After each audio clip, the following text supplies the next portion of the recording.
You're good, and we're live. Thank you very much, everyone, for Excellent. joining us on the latest episode of Sales Pipeline Radio. If you are joining us live on a Thursday, I hope it is sunny where you are as well. I'm recording this from the basement of World Headquarters here in the beautiful Pacific Northwest in Kirkland, Washington.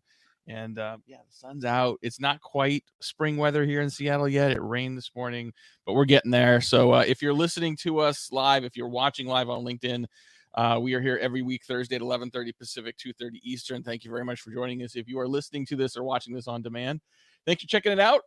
We are about 280 episodes in on Sales Pipeline Radio and bringing some of the best and brightest minds in B2B sales and marketing to you every week. Today is absolutely no different. Very excited to have with us today Russell Worth. He's the Vice President of Sales Enablement at Showpad. And Russell, you're in Colorado, right? Yes, sir. So you are the proud new recipient last minute of an all-star game, which I assume means a home run derby and going to be kind of exciting to have in town. But I know people think of Denver as, Mile High City, it's snowy, but like what people don't recognize is like it's sunny a lot in Denver. So you guys have got a pretty good deal going there. Well, we do. We don't advertise that secret too much. We got a lot of people coming here, which is great. It's all-star game coming here. I know a little bit of contention there, but it's a wonderful place to be. Summer, winter, spring. The weather's good. It's sunny out right now. We still have some snow in the mountains. Ski resorts are still open, and golf courses are still opening. So you can ski and golf in a single day if you are so inclined. So it is pretty good here. Best of all worlds. I'll tell you what. You're an hour and a half from Estes Park and the Rocky Mountains from Denver. You've got all stuff all season. I would say as well, as we record this, keeping an eye on the scorecard, day one of the Masters tournament. Maybe they could start doing 2 Masters a year as well. Like, I don't know. We do one in April, we do it in November. We'll all be happy. It'll be good. But we're not here to talk about golf or skiing. We're going to talk about sales enablement. I feel like maybe 6-7 years ago, this was kind of a new term, right? Like it almost, when you describe sales enablement, people didn't know what you were talking about. Now I hear it all the time, to the point where I think a lot of people have a different idea of what sales enablement is. What do you consider sales enablement to be? What's your definition? How do we define it? How do we measure it? And Matt, you bring up a good point, because I was in product marketing before I got in sales enablement, and we were creating pitch decks, which I hate that phrase now. It was just all about, here's our product, our offering, our services. It's the perfect pitch. We just need to get sales reps that are coin operated to read from the script, pitch the slides, and the deal should happen, right? But of course, the listeners on this call know sales is hard. I actually learned the hard way when I was working at a startup company, working a booth at a trade show, that as an engineer, I thought my product would sell itself, but you really do need sales and marketing. And now more than ever, sales enablement to me is about, how do we make sure that the offerings of the company, the brand, things like that, can be provided to the revenue teams, whether you're business development, sales, customer success. We all need to talk the common language of what are the problems our customers have in primarily the B2B space, that it's not just a single person, it's a buying committee that needs to resonate. We need to articulate pain, negotiate, talk about differentiated value, and lead to the power of our solution, and then we can negotiate. But sales enablement is connecting those dots across both a seller process, seller journey. How do we manage our pipeline and our forecast? But most importantly, the buyer journey, which everyone is different. So it's got to be tailored. So to me, sales enablement is ensuring sales reps can do that tailoring. They're not selling suits off the rack. They're going to be selling a couple different things to different people. So if I'm selling to you in Seattle, I want to make sure that you've got an umbrella, as well as some shorts for times when you have to be able to switch pretty quickly there. That's what it's all about, is making sure that those revenue teams can do different things with the solutions and position them the right way. And I've heard some people start to sort of evolve the idea of sales enablement into this concept of buyer enablement, which really sort of puts the onus on, okay, what are we doing not just to enable the sales team, but more importantly, what are we doing to enable the sales team to enable the buyer? Can you talk about that evolution and how that sort of helps hone the work and the content that goes to the sales team? So it's not just flooding the sales team with content and whatever, requests of the day they have from a collateral perspective, but really ensuring that what you provide to sales is driving velocity on the buyer side as well. That's a great point. And I think that's where friction can get removed, because oftentimes the buyer isn't speaking the same language as the seller. And I've only hearing a little bit about buyer enablement. And when I heard that, it really has to do with that, both friction in the process as I'm interacting, if I'm a buyer, with somebody on business development, what's in marketing, on the websites, and then the trade show, and then talking to my sales rep. And where you can enable that is just have consistency in the message, have consistency in what the value is to me, and be, the thing I really hate is just all the jargons that's out there. If I hear one more person tell me about how their AI tool is going to build pipeline and nothing more, you sound like everybody else. Let's get specific. How many data scientists do you have? How are you using this? What does it plug into? And that's really where sales enablement can work with product marketing to ensure that buyers really understand what problem this solves, how change happens in an organization to get that solution in place, and what are the benefits they're going to realize. So a big part of sales enablement, buyer enablement, however we want to call it, is creating content, the right content for the buyer, the right content in the context of the buying committee and the buying journey. But that's just a part of the sales enablement challenge. We actually, in anticipation of this today, like we started a poll on LinkedIn, and we're still sort of getting votes. But so far, we said, what describes how your team enables sales with content? And 17% have said that they just publish content and then let it out there. Only 12% say they're publishing content and measuring its impact, which I thought was fascinating. Talk a little about the components of sales enablement, and it's specifically related to content. Once you publish content to a sales organization, the job isn't done. What else goes into an effective sales enablement strategy? Yeah, and great question, because I think that there's content you really need to measure the impact of. And that's content that's very expensive to produce. That's videos or heavy graphics or heavy things that take a lot of research. You definitely want to measure that impact. And that's not something you want reps to change. I think where we're seeing content evolve with sales enablement is getting sellers the tools, because I'll tell you, Matt, I've seen a lot of salespeople get very, very clever, some good, some not so good, in how they use slides to tell a story. You got to provide them with some of the raw materials and say, here's some general guidelines that if I'm selling, I'll use Showpad as an example. We talk to heads of sales, heads of marketing, and sales operations. So again, we got to be able to have content that the rep can tailor the conversation, because they're talking to different people and different industries. And so no one size fits all pitch deck is going to work. And I think that's where you got to balance the things that will show the value of your solution, that you want to measure that impact, and other things that just enable the seller to tailor it and have it make their own, but also get that feedback mechanism back through sales enablement to marketing to see what's really working. We see a lot of call recording software to see how people are talking about this, the seller communicating it, and how are the buyers responding to the message. That's a powerful feedback mechanism that I really think can help with content and showing the value. I did a roundtable yesterday morning as we record this at the Marketing Profs Conference, and it was around sales and marketing alignment. And there was a lot of angst about people getting requests from the sales team for, like, well, here's the latest collateral piece I need. Hey, I just had a phone call, and here's what we need. And so there's this sort of like just constant creating new content. And so you end up as a marketing team sometimes just creating a bunch of stuff because sales says they need it right away.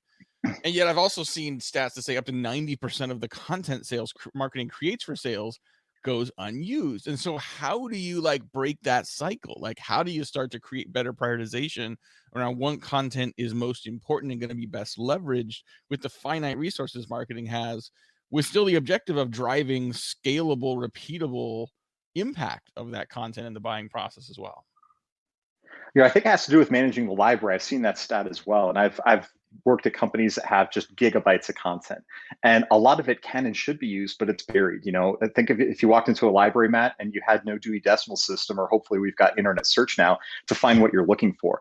You need to think about that information architecture, right? You can't just put everything in the library and try to rely on search and search terms. So I like to look at things like, in terms of content management, how are you structuring it? Make sure that you have multiple ways to get to some of that content. And that helps marketing highlight, yeah, they made one of these pieces. Maybe it's only used one or two times, but it does help sell the deal, because you happen to be talking to, somebody that owns a podcasting company in Kirkland, Washington.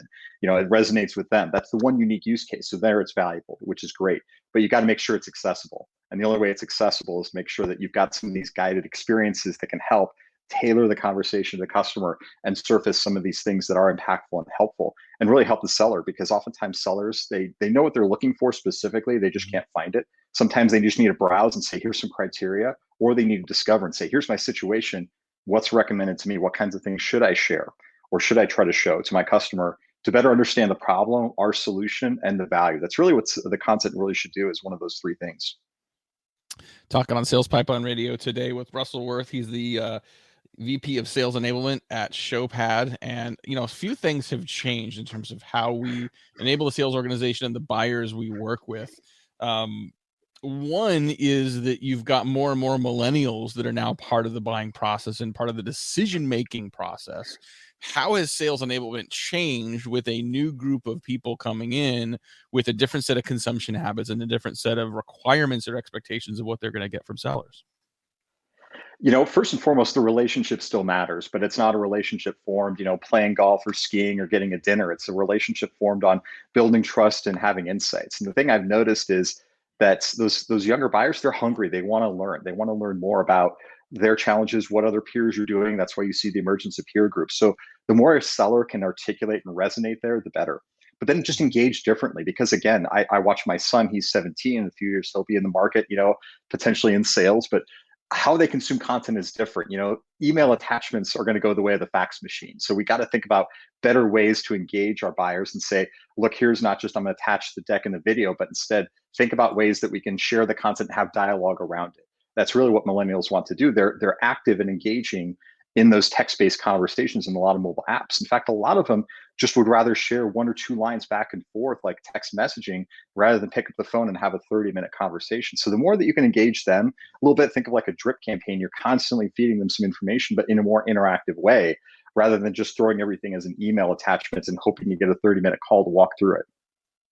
The other change, in addition to millennials being a greater part of the buying process and buying committee, is just the shift in buying behavior over the last year. There's no in-person selling. There's no field events. You've got people that are still buying remotely, but in a different environment. Have there been significant shifts in the last year in terms of what successful sales enablement programs look like? What adjustments you think are going to become fixtures as we reemerge into some version of a new normal? The biggest thing is video. I think the thing is we see a younger generation. I'm still getting used to doing videos and video recordings. So it's not uncomfortable to me. I'm very comfortable with that. But a lot of people aren't. That haven't done that before because again they're used to email attachments and fax machines. But younger audiences again would much rather have a 2-minute video of somebody personally explaining something to them than the 30-minute phone call. So I think video is going to be a very, very powerful tool, especially how easy it is now for me just to, hey, Matt, I'm sending you some information. Here's 5 minutes. I'm going to explain this. Saves a 30-minute call. You can rewatch it, replay it, and you can kind of, again, consume that content in different ways. So we got to think about where the buyers are at and how they're using a lot of these apps today, consumer apps like WhatsApp or Vidyard or others. Let's meet them there. If we're selling on a sales enablement side, how do we help our sellers get comfortable communicating with these new forms, with video, and with some of these chat applications and engaging buyers? So crazy idea. We call this sales enablement. We call it buyer enablement. Is there an opportunity to leverage some of these tools for customer enablement, right? When you've got, ongoing relationship with customers that, have additional purchase needs where you might have an upsell or cross sell opportunity. Is that a different category or do you see that as sort of inclusive in the sales enablement opportunity? Without stretching, I think it can be inclusive. I don't want to jump right there yet because we still see sales enablement and revenue enablement kind of that evolution. So, but absolutely, because what's happening at the buyer side, they've got the solution. They're trying to think of unique ways now they can get extra value out of what they just purchased. And again, it comes back to messaging and engagement with somebody that's going to be that expert that can be a Sherpa and guide them through it. So absolutely, buyer engagement can be similarly, how am I sharing video, sharing some guides, sharing some content in a much better, richer way. All right, we got a few more minutes here on Sales Pipeline Radio with our guest Russell Worth from Showpad, and a couple. I have, we can't talk about sales enablement with having the requisite question around account base, right?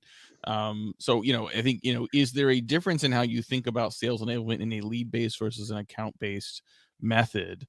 And is that change, when you're selling direct versus channel as well? And I think we're starting to see that with a lot of intents, and I've spent a lot of time in the channel, so I'll come to that in a second. But I think you got to think about some of those consistent motions and plays that you have in motions, whether you're going outbound or inbound, inbound with some of those leads, outbound with, targeting some of those large accounts. So this is really where sales plays come in. And again, not having a play, I always think of Peyton Manning. We have some options available to the seller, but we're not expecting them to run everything exactly. They've got some options. They've got to pick what works based on what they've discovered. This is where things like a sales process or methodology, things like Medic come in play, where you can understand and know as a rep, how do I maneuver here and what kind of audible do I want to call?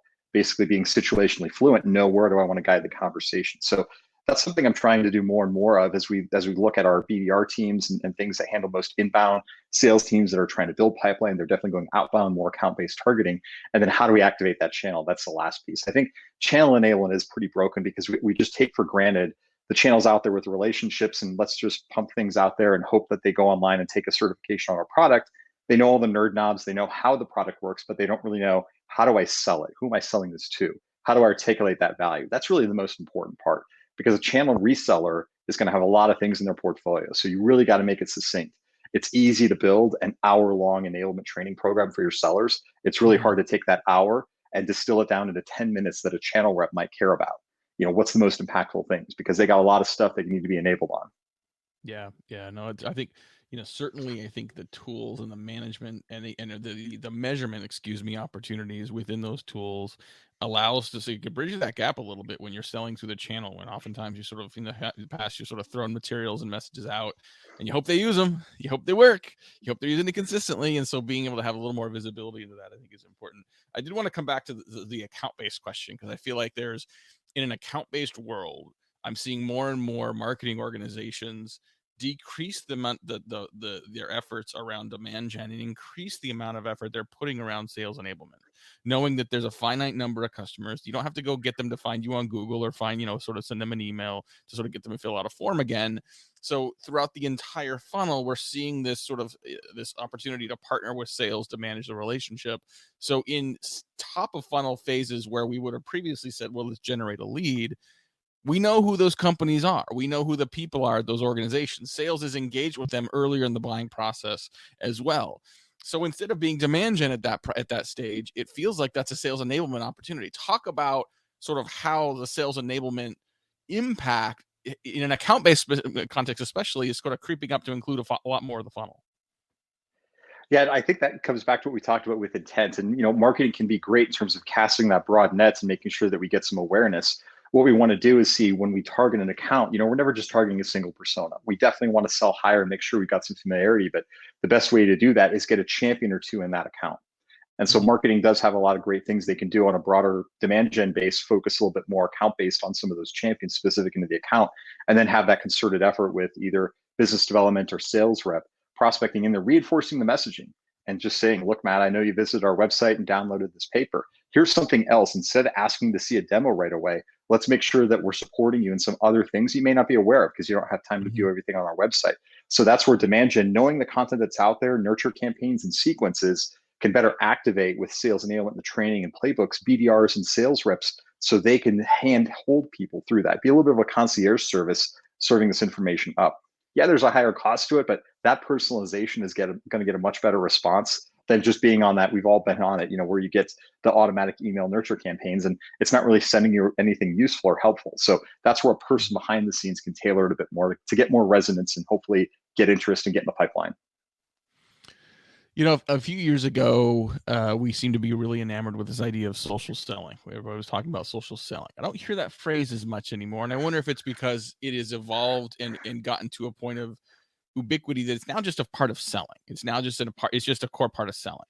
I feel like we're close to that post ABM world now, where you see a lot of the ABM vendors are, oh no, it's not ABM. It's account-based experience, or it's account-based everything, or it's account-based go-to-market. So we're now realizing this function is now part of just an evolved way of going to market. Are we going to see that happen with sales enablement as well? Will this just sort of become part of good selling, part of good sales operations, part of good sort of revenue driven sort of sales centric marketing efforts? What do you think that future looks like? I'd like to see it go there. I think we've got to get rid of the business cards entirely now and just realize that's our LinkedIn presence. Let's call it out right there, because everybody has that.